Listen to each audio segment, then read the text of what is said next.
शेष होईछि निष्ठा समता और अंतर्निवेशी शिक्षा 5 दिवसीय शिक्षक प्रशिक्षण कार्यक्रम। सूचना अनुसार भोगराई ब्लॉक कमरदा जगन्नाथ सरकारी उच्च विद्यालय परिसर में कमरदा प्राइमरी और नहरा क्लस्टर अधीन रे समस्त विद्यालयर शिक्षक शिक्षिका मानक भिन्नक्षम मानक किपरि समाजर मुख्य स्रोत में सामिल कर शिक्षा क्षेत्र में अग्रसर कर तालीम दि जाइथिला।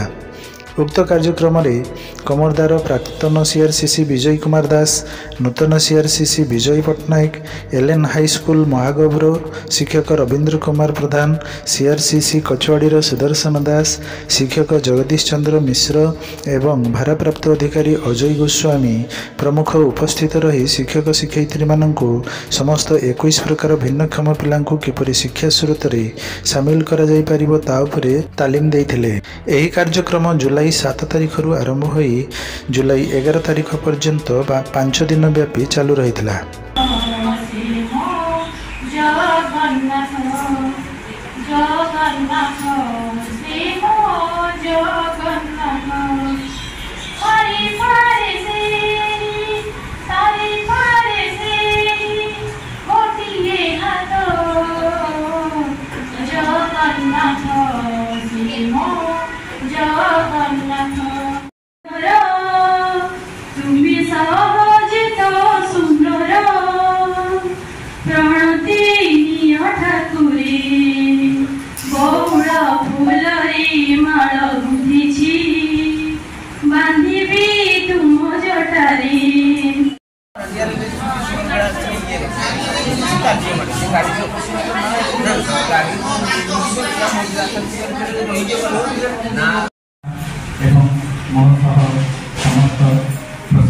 शिक्षक प्रशिक्षार्थी सार दीदी मानू मोर प्रणाम।